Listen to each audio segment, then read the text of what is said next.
Hallelujah, praise the lord. प्रभु यीशु मसीह के सामर्थी नाम से मैं आप सबको ग्रीट करती हूँ। पवित्र आत्मा के लगातार प्रेरणा से और उभारे जाने से ये वचन मैंने रिकॉर्ड किया और ये आपके लिए बहुत इंपॉर्टेंट हो सकता है यदि आप इन बातों को, जो प्रश्न हैं, जैसे ये आपको लगातार पिछले कई वर्षों में हॉन्ट कर रहे हैं, परेशान कर रहे हैं, ये प्रश्न जैसे कि मेरे जीवन में कुछ आशीषों के द्वार कई वर्षों से क्यों नहीं खुल रहे, कुछ बुरी बातें, नेगेटिव, नकारात्मक, दुख और पीड़ा की बातें क्यों ये बंद नहीं हो रही, लगातार हो रही हैं, या मेरी प्रार्थनाओं का कैसे मुझे प्रार्थना करनी है, या प्रार्थनाओं में क्या बात आवश्यक है। अगर इन बातों को आप सोच रहे हैं, विचार रहे, मनन कर रहे हैं, तो पवित्र आत्मा आपको इन बातों का उत्तर इस वचन के द्वारा दे सकते हैं।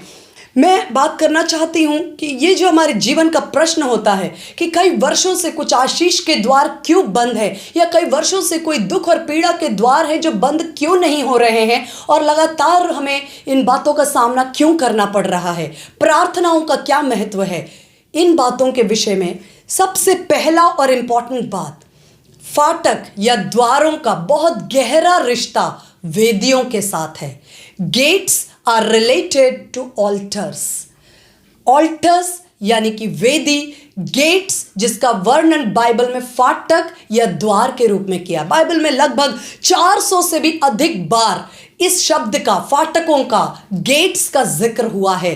मैं इसकी थियोलॉजिकल एस्पेक्ट पर इब्रानी और ग्रीक में ज़्यादा नहीं जाऊंगी क्योंकि मैं वीडियो को शॉर्ट रखना चाहती हूँ, लेकिन इसका बहुत महत्व बाइबल के अंदर है क्योंकि बाइबल के अंदर वेदियों से बहुत गहरा रिश्ता रखते हैं हमारे जीवन के फाटक। बहुत जगह इन बातों का जिक्र है। नेहम्याह ने लगभग 10 फाटकों को रिपेयर यानी कि सुधार करा, बहुत ही मेहनत के साथ और लोगों की सहायता लेकर के और बहुत ही परिश्रम के साथ 10 फाटक, उनका बहुत महत्व है। मैं आज नेहम्याह के फाटकों के विषय में बात नहीं करूंगी, लेकिन फाटकों के विषय में और उनका गहरा रिश्ता जो वेदियों के साथ है, इस पर मैं थोड़ी देर आपके साथ में वचन बांटना चाहती हूं। परमेश्वर ने अनुग्रह किया तो आने वाले कुछ वीडियोस में हम और इस विषय को देख पाएंगे। सबसे पहली बात, वेदी या ऑल्टर्स। वेदी क्या है? वेदी वो स्थान है जहां पर लगातार कई वर्षों, कई पीढ़ियों, कई दिनों तक किसी बात या घटना को की जाए। जैसे बाइबल के अंदर जहां वेदी का जिक्र है, ये वो स्थान है स्पेसिफिकली जहां पर बलिदान किया जाए, जहां पर जानवरों का लहू बहाया जाता, जहां पर एक मृत्यु का चिन्ह होता, जहां परमेश्वर के सन्मुख, जीवित सच्चे पवित्र परमेश्वर के सन्मुख आराधना की गई, जो परमेश्वर ने ठहराए हुए तरीके, पैटर्न या विधि में। वेदी, मैंने पहले भी कुछ वीडियोस में बताया, वेदी या ऑल्टर्स पवित्र परमेश्वर के लिए भी बनाए जाते थे, और आज भी वेदी जो है दुष्टात्माओं की भी वेदियां होती हैं। बहुत स्पष्ट बातों में कहा जाए, जहां पर अगर मैं दुष्टात्माओं की वेदी की बात करूं, क्योंकि इसको बिना जिक्र किए हम अपने वचन को पूरा नहीं कर पाएंगे। ये वो वेदियां हैं जहां वर्षों से, पीढ़ियों से कुछ नकारात्मक बलिदान, गलत बातें, अनाज्ञाकारिता की बातें, परमेश्वर के वचन को तोड़ने की बातें, गलत तरीके का संगीत, गलत तरीके के रिश्ते, गलत तरीके के काम, गलत पाप और बातों को कंटिन्यू, लगातार, और कई बार ह्यूमन सैक्रिफाइस यानी कि मनुष्यों का बलिदान का लहू भी बहाया जाता है, ताकि दुष्टात्माओं को प्रसन्न करने के द्वारा जो बुरी बातें हैं, वो पीढ़ी से पीढ़ी की श्राप की बातों को दूसरे लोगों के जीवन में इन्वोक या की जाए। जैसे उन किसी के आशीषों को, द्वार को बंद करना हो, या किसी के जीवन में बुरी बातों का प्रभाव डालने के लिए अन्य जाति या जो परमेश्वर, जीवित परमेश्वर को नहीं जानते, वे इन दुष्टात्माओं की वेदियों को बनाते और उसमें अपने जीवन को लगाते हैं, उन कार्यों में सम्मिलित होते हैं। लेकिन पवित्र वेदी, जीवित परमेश्वर की वेदी, यहोवा की वेदी, सच्चे खुदा की वेदी, यीशु मसीह की वेदी, वो स्थान है जहां पीढ़ियों तक प्रार्थना, स्तुति, आराधना और यीशु मसीह के बलिदान के आधार पर, या परमेश्वर ने जो पुराने नियम में मेमने के लहू को बहाने के द्वारा वहां पर परमेश्वर की आराधना की गई, जो परमेश्वर ने एक पैटर्न, एक विधि बताई, और परमेश्वर के मंदिर में वेदी पाई जाती है। और आज हम परमेश्वर का जीवित मंदिर हैं, और वेदियां वो स्थान है जहां वर्षों से, या परमेश्वर की वेदी, पवित्र वेदी, जीवित यहोवा की वेदी, जहां परमेश्वर के नाम को पुकारा जाए, जीवित, पवित्र और सच्चे परमेश्वर के नाम को पुकारे जाने वाला स्थान, वेदी, परमेश्वर की वेदी। जैसे मैंने बताया कि परमेश्वर की वेदी और आशीषों के फाटकों में एक गहरा संबंध है। इन बातों को मैं वचन से लेना चाहूंगी ताकि हम अपने मन से किसी बात को स्थान न दें, पवित्रात्मा को आदर मिले, पवित्रात्मा हमें मिनिस्टर करे। सबसे पहली बात मैं बता रही हूं, पवित्र वेदी, परमेश्वर की वेदी, जीवित परमेश्वर यहोवा की वेदी के विषय में, जहां से हर एक आशीषों के फाटक खुलते हैं। बहुत से फाटकों का विषय, लेकिन दो मुख्य फाटकों के विषय में आज बहुत जल्द से कवर करना चाहूंगी। पहला रेफरेंस मिलता है उत्पत्ति की पुस्तक, जेनेसिस चैप्टर 12 वर्स 8, उत्पत्ति की पुस्तक 12 के 8 में, जहां अब्राहम के विषय में लिखा है, जिसे परमेश्वर ने मूर्ति पूजकों से, अन्य जाति परिवार से अलग कर कर लेकर आया, और अब्राहम जीवित परमेश्वर की आवाज सुन के परमेश्वर के पीछे चलने लगा, और उसने जीवित परमेश्वर के लिए, जब परमेश्वर ने उसके साथ वाचा बांधी और उसे आशीष दी कि मैं तुझे संतान, इतनी जितनी पृथ्वी पर बालू के किनकों के समान, और तमाम आशीषों को परमेश्वर ने उसके ऊपर ब्लेसिंग को बोला, तब परमेश्वर के लिए उसने एक वेदी को बनाया। और परमेश्वर के लिए अब्राहम ने एक नहीं, बाइबल जिक्र करती है 4 वेदियों को बनाया। उस डिटेल्स में हम समय के कारण नहीं जाएंगे, लेकिन जहां कहीं परमेश्वर, अब्राहम ने अपना टेंट लगाया, वहां उसने वेदी जरूर बनाई। हमारे टेंट, हमारे रहने के स्थान में परमेश्वर की वेदी जरूर होनी चाहिए। उत्पत्ति की पुस्तक 12 के 8 में लिखा है कि बेथेल नाम के स्थान पर अब्राहम ने वेदी को बनाया, और लिखा है called upon the name of the Lord, परमेश्वर को, जीवित परमेश्वर को अब्राहम ने पुकारा, और परमेश्वर ने उसके साथ एक कॉवेनेंट, एक वाचा बांधी, उसके साथ, उसके आने वाले पीढ़ियों के साथ, जनरेशंस के लिए। आपको मैं एक बहुत इंपॉर्टेंट बात बताना चाहती हूं, ये वेदी बहुत सामर्थी हैं, ये टाइम के सीमा से भी बाहर प्रभावशाली हैं, और ये दूरियों के भी ऊपर प्रभावशाली हैं। इसी स्थान पर, यही बेथेल में, अब्राहम के मृत्यु के कई वर्षों के बाद याकूब, यानी कि अब्राहम के बेटे आइजैक और उसका बेटा याकूब, उसने जब एक दिन वो उस स्थान से गुजर रहा था, एक अंधेरी रात का समय आया। अंधेरी रात के समय में उसने बेहतर समझा कि मैं यहाँ रुक जाऊं। जीवन के अंधेरे कालों में हम जहाँ रुकते हैं, हम परमेश्वर को पुकार सकते हैं, परमेश्वर वहाँ हमसे मुलाकात करते हैं। एक स्थान पर उत्पत्ति 28 अध्याय उसके 17 वचन में लिखा है, उत्पत्ति 28 अध्याय में इन बातों का जिक्र है कि वो एक अंधेरे रात्रि के समय में याकूब एक स्थान पर रुक गया, और उसने स्वप्न देखा, एक लैडर, सीढ़ी देखी जो जमीन से लेकर आसमान तक थी, स्वर्गदूत उस पर चढ़ते और उतरते थे। और जब याकूब ने देखा, जब उसकी आंख खुली, उसने कहा निश्चित ये परमेश्वर का घर है, और ये परमेश्वर स्वर्ग का गेट है। This is the gate of heaven, ये स्वर्ग का फाटक है। स्वर्ग का फाटक उसे वहां मिला जहां परमेश्वर ने, अब्राहम ने कई वर्षों पहले वेदी बनाई। और जहां अब्राहम ने कई वर्षों पहले परमेश्वर को पुकारा और वेदी बनाई बेथेल नाम के स्थान पर, कई वर्षों के बाद उसकी तीसरी पीढ़ी को उसी बेथेल नाम के स्थान पर परमेश्वर के भवन और परमेश्वर का हेवन यानी कि स्वर्ग का गेट दिखाई दिया। एनकाउंटर, परमेश्वर से, जीवित परमेश्वर से मुलाकात पहली बार याकूब की हुई। आपने क्या सोचा? जो वेदी आपने बनाई, हो सकता है आपके नानी या दादी या आप जो काम कर रहे हैं, आप क्या सोच रहे हैं ये आपके साथ खत्म हो जाएगा? जो प्रार्थनाओं की वेदी आपने दुख और पीड़ा के साथ, सैक्रिफाइस यानी कि बलिदान के साथ, जहां आप अपनी नींद को या अपने आराम को, अपने सुख को, अपने कंफर्ट को साइड में रखकर आप घुटनों में जाते हैं, या जैसे भी आप जब जीवित परमेश्वर को पुकारते हैं, ये वेदियां आपके साथ नहीं मरेंगी।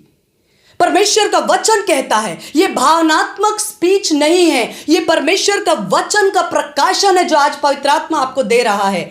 ये वेदियां जो हम परमेश्वर के जीवित परमेश्वर को पुकारते हैं, ये हमारे साथ नहीं मरेंगी। आने वाले 1 पीढ़ी, 2 पीढ़ी, 3 पीढ़ी बाद भी हमारे आने वाले जनरेशंस को इन्हीं वेदियों के कारण वो जीवित परमेश्वर से मुलाकात करने का अवसर होगा, और वो कहेंगे ये गेट ऑफ हेवन है, फाटक है स्वर्ग का फाटक खुल जाता है जहां वेदियां बनाई जाती हैं, और ये वेदियां हमारे साथ नहीं मरती, समय सीमा के उस पार जाती हैं। अब्राहम की मृत्यु के बाद भी कई वर्षों के बाद याकूब ने कहा, this is the gate of heaven. जहां अब्राहम ने वेदी बनाई बेथेल में, उसी वेदी के स्थान पर उसने कहा स्वर्ग का फाटक आपके लिए, आपके जनरेशंस के लिए खुल जाता है। अपनी प्रार्थना, अपनी वेदी को कमजोर न समझे।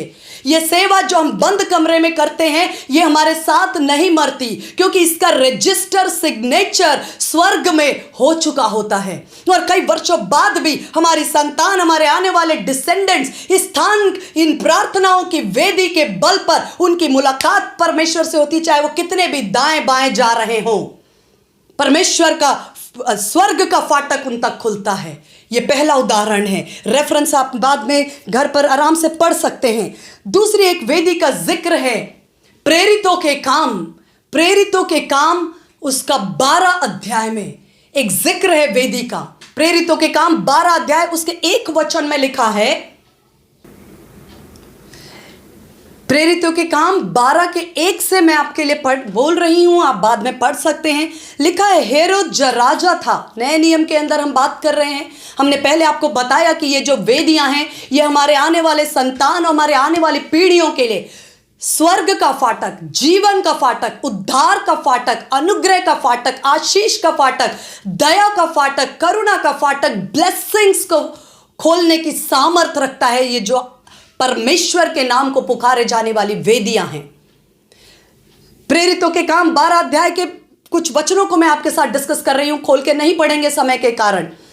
लिखा है, हेरोद राजा ने देखा कि मुझे लोगों को, यहूदियों को प्रसन्न करना है, तो यहूदियों को प्रसन्न करने के लिए उसने यूहन्ना के भाई जेम्स, जॉन का भाई जेम्स को लिया और उसे अरेस्ट किया, पकड़कर उसको तलवार से उसे मरवा डाला, उसे खत्म कर दिया।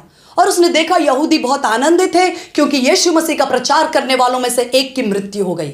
उसने सोचा इन्हें मैं और आनंदित करना चाहता हूं। उसने दूसरा हाथ डाला पतरस पर, उसे भी अरेस्ट करवाया। पूरा इरादा कर लिया कि ये जो पास ओवर का जो पर्व है, फसह का पर्व खत्म होने के बाद मैं पतरस को भी लोगों के सामने लेकर आऊंगा, इस पर मुकदमा चलाकर इसे भी मार डालूंगा। बंदी गृह में पतरस को पहुंचाया गया। पतरस को वहां पर 4 स्क्वाड सोल्जर्स के दिए गए। उसके दोनों हाथों में चेन्स यानी कि बंधन, या उसके हाथ में जंजीरें डाली गई और उसे एक कारागृह, बंदी गृह में बंद कर दिया गया।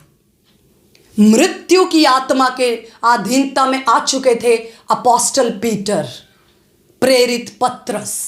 मृत्यु की वादी और शैडो के नीचे उनके ऊपर एक तरह से हेरोद ने पहले मन में बना लिया, ठान लिया कि इसकी मृत्यु भी मुझे करनी है, और उसके हाथों में जंजीरों से उसे जकड़कर उसे अंधकार की कोठरी में डाल दिया गया। और लिखा है पतरस तो, और ये समय बीतता गया, और एक दिन ऐसा आया जब उसको अगली सुबह हेरोद पतरस को बाहर निकलवाकर उस पर मुकदमा चलाकर उसे मार डालने वाला दिन आने ही वाला था। उससे ठीक 1 रात पहले पतरस सो रहे थे, अपोस्टल पीटर वो सो रहे थे। जैसे याकूब उस स्थान पर एक पत्थर लेकर सोने के लिए, जब वो सोने के लिए गया बेथेल में, तब उसने स्वप्न में उस स्वर्ग के फाटक को देखा।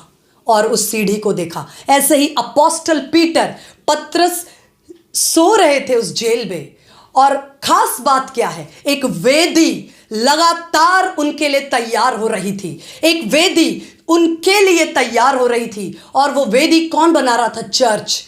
12:5 में लिखा है, प्रेरितों के काम 12:5 में लिखा है, church was offering unceasing prayers for Peter. कलीसिया पतरस के लिए लगातार प्रार्थना कर रही थी। अनसीजिंग, इस अनसीजिंग वर्ड का मतलब हम बहुत प्रैक्टिकल अगर समझें तो ये नहीं है कि 24 घंटे की प्रार्थना, ऐसा मैं सोचती हूँ। Maybe I am right और रॉन्ग, आई डोंट नो, लेकिन ऐसे में हम बहुत सारे लोग 24 घंटे अगर प्रार्थना करेंगे, हमारे जीवन की और भी बहुत सारे रिस्पॉन्सिबिलिटीज जो परमेश्वर ने हमें दिए हैं, चाहे वो फैमिली हो या जॉब हो, उनको हम नहीं कर पाएंगे। हो सकता है कुछ सीजन्स के लिए परमेश्वर हमें अलग करे ऐसी प्रार्थना के लिए, लेकिन जनरली डेली ऐसा नहीं हो सकता। लेकिन ये लोग अपने आप को कलीसिया प्रार्थना के लिए दी। ये हो सकता है अनसीजिंग का मतलब लगातार का मतलब आज किया, कल किया, अगले हफ्ते, नेक्स्ट ईयर, अगले साल, प्रतिदिन, बिना गैप, मतलब हमेशा लगातार। इसका मतलब 24 घंटे है ऐसा मुझे यकीन नहीं है, फिर भी I leave this theological aspects aside. और लगातार का मतलब आज, कल, इस हफ्ते, अगले महीने, अगले वर्ष, ये कब तक ये अनसीजिंग या कंटिन्यूअस मान सकते हैं। लगातार एक वेदी बिल्ड की जा रही थी, बनाई जा रही थी कलीसिया के द्वारा पतरस के लिए। मैं अपने मन से नहीं बोल रही हूँ, प्रेरितों के काम 12:5 में लिखा है ये बात। और इसके रिस्पॉन्स में जैसे याकूब सो रहे थे और उन्होंने स्वर्गदूतों को सीढ़ी पर से उतरते और चढ़ते देखा, और उसने कहा यह परमेश्वर के स्वर्ग का फाटक है। ऐसे ही पतरस सो रहे थे और स्वर्गदूत उस जेल में आए, और उन्होंने तुरंत पतरस से कहा, उठो, उठो, अराइज। और उन्होंने कहा कि जल्दी से उठो। और जैसे ही स्वर्गदूतों ने उसे उठाया, उसकी हाथ की जंजीरें टूट गई, अपने आप ये जंजीरें टूट गई। यहां मैं रुककर कुछ बातों को बोलना चाहती हूं। प्रार्थना की वेदी, लेकिन प्रार्थना इमोशनल नहीं है। प्रेयर जो है वो इमोशनल एस्पेक्ट नहीं, हालांकि हम इमोशंस के साथ प्रार्थना करते हैं, लेकिन एक सफल प्रार्थना हमेशा वचन पर आधारित होनी चाहिए। मुझे जैसा मन में आ रहा है वैसा नहीं, परमेश्वर के वचन का आधार मानकर प्रार्थनाएं की जानी चाहिए। प्रार्थना का जो सफल प्रेयर्स का एक वन ऑफ द पावरफुल, एक सामर्थी, एक इंपॉर्टेंट एस्पेक्ट है, प्रार्थना वचन के आधार पर की जानी चाहिए। क्यों मैं ऐसा कह रही हूं? क्योंकि जैसा मैंने इस डिस्क्रिप्शन को बताया कि पतरस को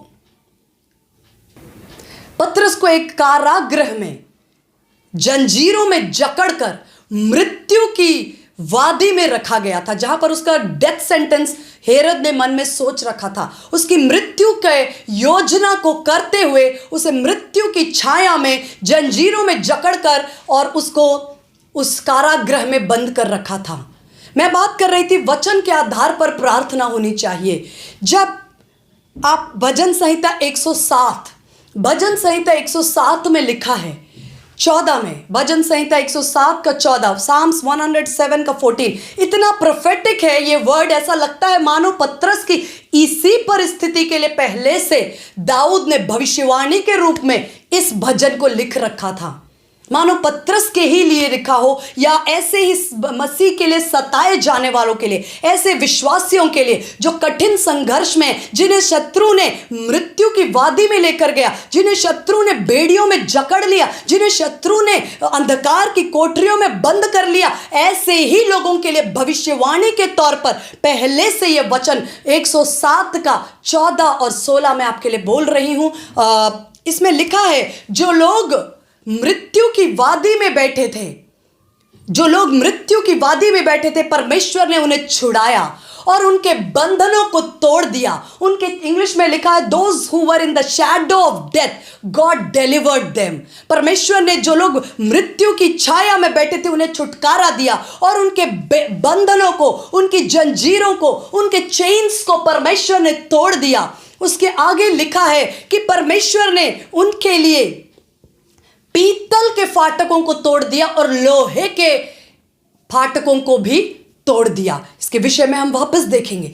पतरस के लिए ही मानो ये वचन लिखा हुआ था, या पतरस के समान हर उस विश्वासी के लिए, हर उस धर्मी जन के लिए जो परमेश्वर के आज्ञाओं को मानते हुए, परमेश्वर के वचन पर चलते हुए दुख और संकट और पीड़ा, क्योंकि दुख का कारण हमारे कार्य स्वयं के भी हो सकते हैं, हमारा पाप, हमारी अनाज्ञाकारिता और हमारे जीवन में रहने वाली ढिठाई और परमेश्वर का विरोध से भी हम दुख उठा सकते हैं। मैं उसकी बात नहीं कर रही। परमेश्वर के वचन पर चलते हुए यदि शत्रु ने हमें दबोच लिया और मृत्यु की वादी में बिठाना चाहा, और उसने हमारे हाथों को जंजीरों में जकड़ लिया कि हमारे हाथों से वो कोई भलाई के कार्य को, हमारे फाइनेंसेस को इस तरह से दबा दिया कि हम चाह कर भी किसी भले काम के लिए अपने हाथ को नहीं बढ़ा पाते, हमें इतने अंधेरे में रख दिया कि हमारे लिए कोई आशा नहीं। ऐसी परिस्थिति में परमेश्वर ने आपके लिए वचन दिया है। परमेश्वर का वचन कहता है, वे जो मृत्यु की वादी में बैठे उन्हें परमेश्वर छुड़ाता,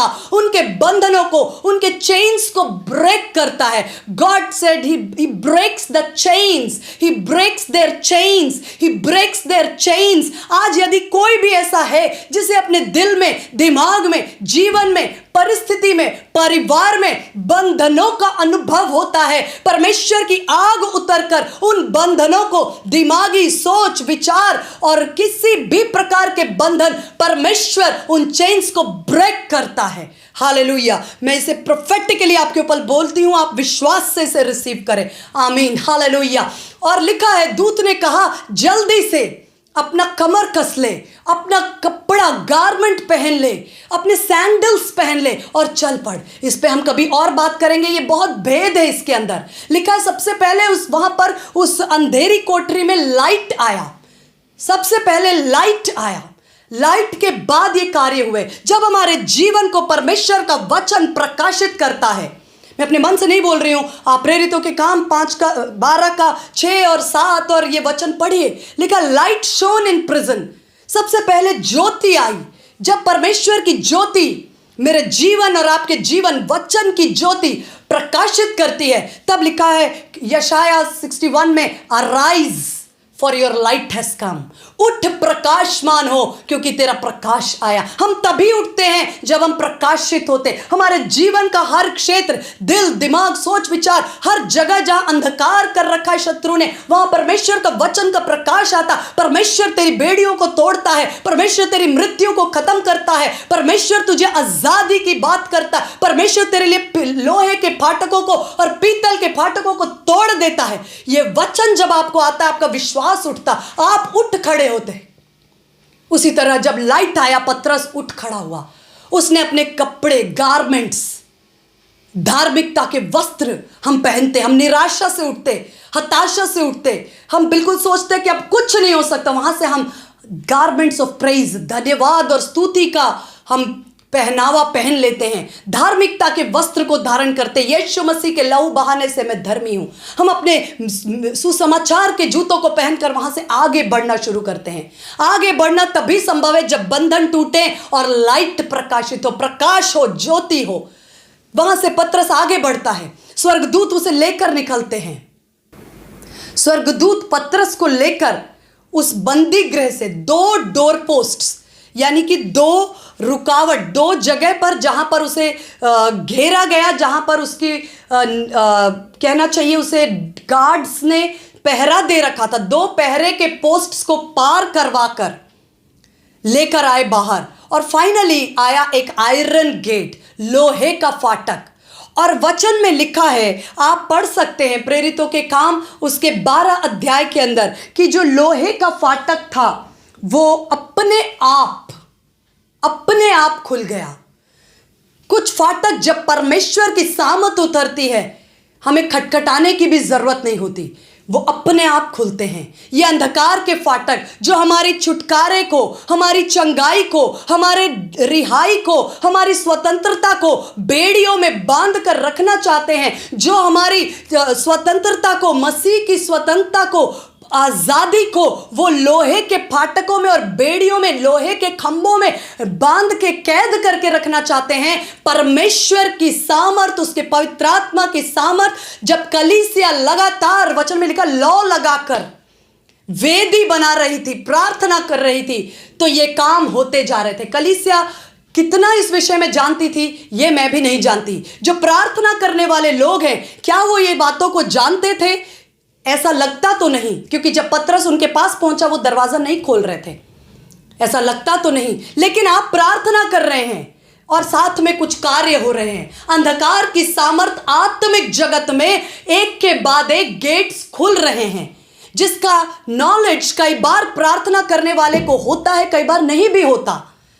कलीसिया को ये बातें मालूम थी कि नहीं, ये मैं नहीं जानती। जो कुछ पतरस के साथ हो रहा था, वो प्रार्थना कर रहे हैं, पैरेलल इवेंट्स हो रहे हैं। आप प्रेयर कर रहे हैं, पैरेलली आत्मिक जगत में कुछ द्वार हैं जो खुल रहे हैं। आपके लोग, आपके बच्चे आजाद हो रहे हैं। आपकी परिस्थितियां जिनको शत्रु ने एक द्वार, दूसरे द्वार, तीसरे लोहे के द्वार में बंद कर रखा है, आप यहां प्रार्थना की वेदी बनाकर प्रार्थना कर रहे हैं, और साथ ही पैरेलली वहां एक दूसरी घटना आत्मिक जगत में शिफ्टिंग, बदलाव और गेट्स का खुलना हो रहा है। Hallelujah, hallelujah. पतरस जब एक आयरन गेट, लोहे के फाटक के सामने पहुंचा, लिखा है कि वो गेट किसी ने नहीं खटखटाया, अपने आप, on its own accord, iron gate opened on its own accord, अपने आप वो गेट खुल गया। हालेलुया। पावर ऑफ इंटरसेशन, प्रार्थना की सामर्थ, वेदी की सामर्थ। क्योंकि मैं इसे वेदी कह रही हूं, प्रेयर वो है जो आप कभी कभी करते हैं, मूड आने पे करते हैं, कभी नहीं करते हैं, कभी एक साल पहले किया था, आज वो प्रार्थनाएं बंद हैं। वो वेदियां नहीं हैं। वेदी जो कंटिन्यू चलती हैं, लगातार, बिना रुके। वेदी वो है जो वर्षों से, पीढ़ियों से लगातार चल रही है। वो मूड पर डिपेंड नहीं करती, वो इच्छा पर और परिस्थिति पर, आराम पर नहीं बनती। वेदी तो है ही वो स्थान जो बलिदान का है, जो सैक्रिफाइस का है, जो वर्शिप का है, जो मृत्यु का है, जहां हम अपनी इच्छा, अपनी कंफर्ट और अपनी तमाम जो बातें हैं जो परमेश्वर से हमें दूर करती हैं, उन बातों का वहां पर मृत्यु हो चुकी होती है वेदी पर। और हम जो जीवित होते हैं, तो हम पौलुस के समान कहते हैं, मैं जीवित ना रहा लेकिन मसीह मुझ में जीवित है। वेदी वो स्थान है। कलीसिया वेदी बना रही है। यहां पतरस एक डोर पोस्ट से बाहर आते हैं, दूसरे डोर पोस्ट से बाहर आते हैं, तीसरा जो लोहे का फाटक अपने आप खुलता है। यह काम लगातार हो रहा है उनकी प्रार्थनाओं के साथ।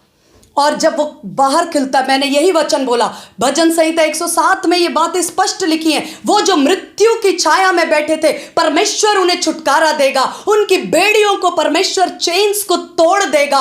और लिखा है उनके लिए पीतल के फाटकों को वो तोड़ देगा और लोहे के फाटकों को टुकड़े टुकड़े कर देगा। ये वचन लिखा है। मैं समझती हूँ ये वचन, कलीसिया ने इस वचन को उठाकर परमेश्वर के सामने रखा होगा कि परमेश्वर, आज पतरस हमारा प्रिय जो साथी था जेम्स, उसे मार दिया गया। अब पतरस मृत्यु की वादी में है, बेड़ियों में है, चेन्स में है और उसके लोहे के फाटकों में बंद है।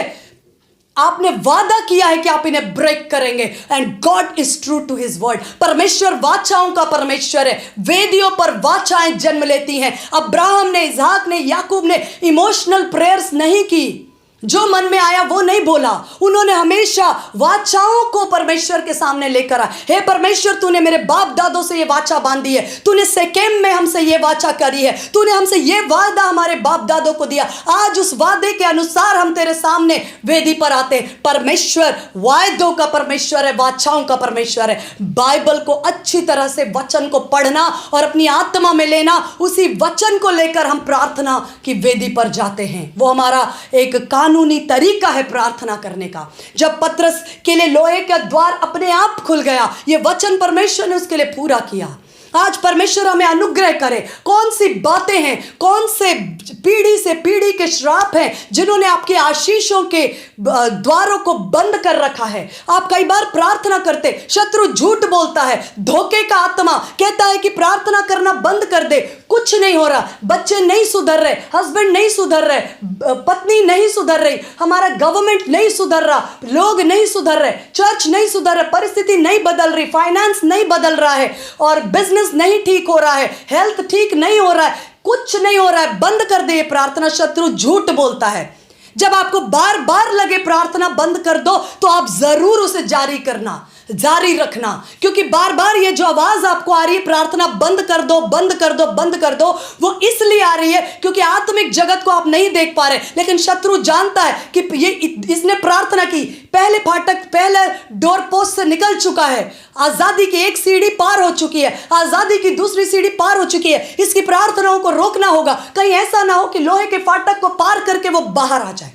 जब आपको ज्यादा लगे प्रार्थना बंद कर दो, तो आप समझ लो कि आत्मिक जगत में छुटकारा चल रहा है। अभी प्रार्थना बंद नहीं करना है। हो सकता है हमने कई प्रार्थनाओं को पहले डोर पोस्ट से निकाल कर बंद कर दिया, पहले सीढ़ी से आजाद कराया और छोड़ दिया, वो वहीं अटक गया। कई प्रार्थनाओं को हमने तब छोड़ दिया वो जब दूसरे डोर पोस्ट से बाहर आए। हमारी आशीष, हमारी चंगाई, हमारी संतान, हमारे लोग, हमारी बातें, जिन बातों के विषय में उद्धार के लिए प्रार्थना कर रहे थे, वो कुछ दूर हुआ, हमने वहीं बंद कर दिया। नहीं, उस पूरे काम को हमें करना। जब आपको लगातार आवाज आए कि प्रेयर छोड़ दो, कोई फायदा नहीं, कुछ नहीं हो रहा, सब कुछ प्रेयर के विरोध में हो रहा, उल्टा हो रहा है, सब खत्म है, कल तो पतरस को मृत्यु की दंड देने वाली, तुम लोगों ने इतने दिनों से प्रार्थना की, कुछ नहीं हुआ, आज तक वो छूट कर नहीं आया, अब तो कल उसकी मृत्यु, अब क्या प्रार्थना। लगातार, इसका मतलब है वो आपको ये आवाज जो आ रहा है, ये शत्रु दे रहा है, ये इस बात का प्रतीक है कि आत्मिक जगत में लगातार छुटकारा हो रहा है। आपको प्रार्थना निरंतर उस वेदी को बनाए रखना है, क्योंकि आपकी वेदी, मैंने जैसा बताया, समय, जैसे इब्राहिम ने वेदी बनाई, कई पीढ़ियों वर्षों के बाद याकूब के लिए उसने स्वर्ग के फाटक को खोल दिया। समय के उस पार भी वेदियां प्रभावशाली है। दूरियों पर भी वेदियां प्रभावशाली हैं। पतरस जेल के अंदर है, प्रार्थनाएं किसी और जगह पर हो रही हैं, मार्क के घर पर हो रही हैं, प्रार्थनाएं किसी और स्थान पर हो रही हैं, लेकिन ये डिस्टेंस, ये दूरी कोई मायने नहीं रखती। वेदियां सामर्थी हैं, वो कितनी भी दूर जाकर अपने प्रभाव को, अपने काम को करती हैं। आत्मिक जगत में एक छुटकारा होता है। छुटकारा हमेशा आत्मिक जगत से आरंभ होता है, तब जाकर के वो इस फिजिकल जगत में प्रकट होता है। पहले पतरस उस जेल से छूटा, तब उनके सामने आकर खड़ा हुआ। हम आंखों के सामने तभी देखेंगे जब वो आत्मिक जगत से छुटकारा पूरा हो चुका है। हमें जो चीजें दिखाई नहीं देती, उस समय भी हमें लगातार हियाव बांधकर भरोसा रखते हुए कि वेदियां सामर्थी हैं। भरोसा रखना ये हमारा साइकोलॉजी नहीं है, ये हमारी भावना नहीं है, ये हमने अपने मन में सोच लिया, वो नहीं है। वर्ड ऑफ गॉड, परमेश्वर का वचन, इस बात का सबूत और इस बात को सिद्ध करता है कि आप प्रगट रूप में तभी देखेंगे जब आत्मिक जगत में वो बातें रिलीज हो जाएंगी। पतरस उस जेल से रिहा हुआ, तभी उस कलीसिया ने जो पतरस के लिए प्रार्थना करते अपने सामने उसको अपने प्रार्थना के उत्तर को खड़ा हुआ देखा। प्रार्थनाओं की वेदियां सामर्थी हैं, दूर तक भी काम करती हैं, वर्षों तक प्रभावशाली हैं, द्वारों को खोल देती हैं। बंद दरवाजों को खोलने के लिए वेदियों की आवश्यकता है, लेकिन कुछ द्वार ऐसे हैं जिन्हें खटखटाना पड़ता है। पतरस ने जब अपने लोगों के बीच आया, खटखटाया, तब उसके लिए खुला। ये कौन से द्वार हैं जो खटखटाने पर ही खुलते हैं? कौन से द्वार हैं जो अपने आप खुलते हैं? जो वेदियों से बनाए जाते हैं वो अपने आप खुलते हैं। अंधकार के सामर्थ के द्वार, जादू टोना, दुष्ट की शक्ति, अंधकार की जकड़न बंधन के द्वार वेदियों से टूटते हैं। लेकिन कुछ द्वार हैं जिनको खोलने के लिए आपको खटखटाना है और लगातार खटखटानी। ये कौन सी वेदियां हैं? समय को मैं यहाँ पर रोकना चाहूँगी। हो सकता है परमेश्वर मुझे अनुग्रह दे, मैं जल्द ही इसके उत्तर को लेकर के एक और वचन को रिकॉर्ड करके आपके सामने परमेश्वर के अनुग्रह और उसकी सहायता से लेकर आ सकूँ। छोटी प्रार्थना करना चाहते हैं। हालेलुया। पिता परमेश्वर, जितनों ने वचन सुना, पवित्र आत्मा, मैंने अपनी निर्बलता में और अपनी छोटी समझ में जो कुछ आपने अनुग्रह दिया, आपके हाथों में होकर इस कार्य को किया। मैं प्रार्थना करती ये बीज फल लाने पाए। आज यदि सुनने वाले कोई हैं जो अंधकार में बैठे हैं, मृत्यु की छाया में हैं, बंधनों में हैं, बेड़ियों में हैं, होने दीजिए आपका वचन आग बनकर उन पर उतरे और उनके दिल में, दिमाग में, आत्मा में और उसके बाद उनकी परिस्थितियों में संपूर्ण छुटकारे को लेकर आए, क्योंकि आपका वचन सच्चा है। आपने वायदा किया है कि अंधकार में बैठे और मृत्यु की छाया में बैठे लोगों को आप छुड़ाते हैं। आपने वायदा किया है कि आप पीतल के, लोहे के फाटकों को टुकड़े टुकड़े करते। आज कौन से फाटक है जो सुनने वालों को रोकती हैं? कौन सी आशीषों की बातें हैं जो इन फाटकों ने बंद कर रखा है? परमेश्वर की आत्मा की सामर्थ से हर एक वो फाटक, लोहे के फाटक, पीतल के फाटक जिन्होंने इनको बंधुआ बनाया, कैदी बनाया, यीशु के नाम से नशे की गुलामी से, हर बात से छुटकारा दे। हालेलुया। प्रभु यीशु मसीह आपका अनुग्रह, आपका वचन प्रकाशित हो, आपका अनुग्रह हो, हम इन बातों पर और सीख सके आपके कदमों में बैठकर। धन्यवाद करते हर एक सुनने वालों पर, उनके परिवारों पर मैं यीशु के नाम से आशीष और छुटकारे की घोषणा करती हूँ। आपके पास गवाहियां होने पाए, यीशु के नाम से आमीन और आमीन।